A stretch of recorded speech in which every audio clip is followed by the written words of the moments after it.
De una manera rebuscada, en las últimas semanas hemos hablado intensamente de Leodoro Ortiz de Zárate, el compositor de ópera más importante de la historia de Chile. Las razones de esta irrupción en el espacio público son diversas, pero fundamentalmente se han relacionado con dos proyectos que buscaban trabajar con la obra Lautaro del destacado compositor.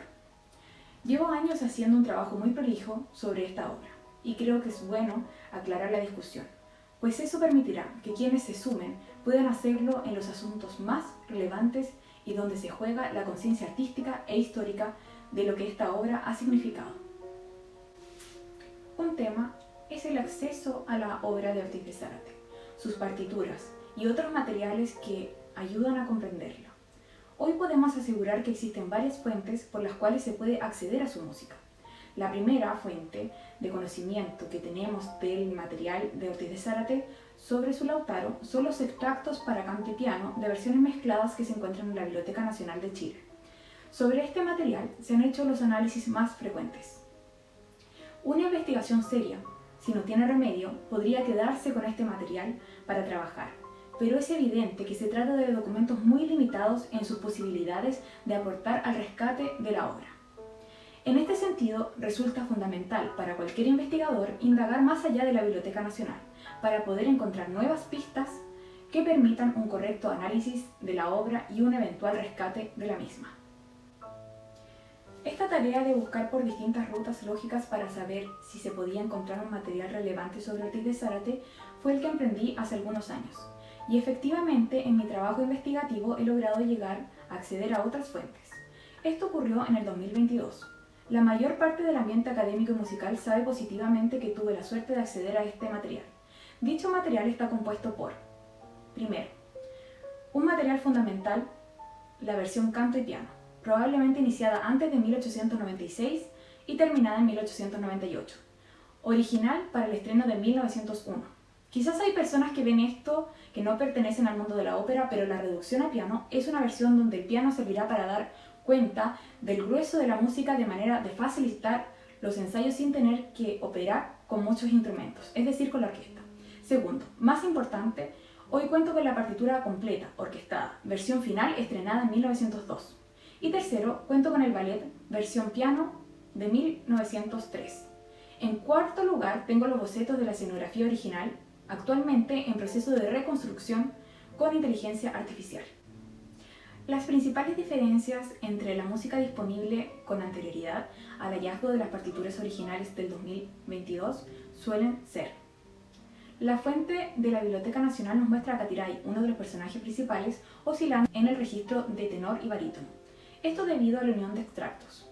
Finalmente, en la versión de 1902 se define como barítono y fue interpretada por Giuseppe Pacini. Existen más variaciones musicales menos importantes que la anterior, pero que revelan que los documentos de la biblioteca no son fragmentos de los definitivos. En la documentación de la Biblioteca Nacional no existía registro del ballet incluido en la ópera, muy polémico en la época. No había acceso a la versión orquestada, ni siquiera en fragmentos.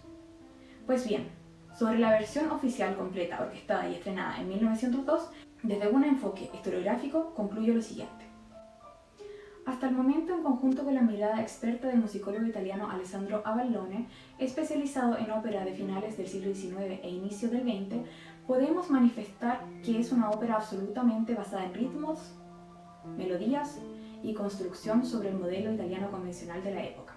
Al respecto, algunos académicos han publicado textos señalando tesis incompatibles con esta visión.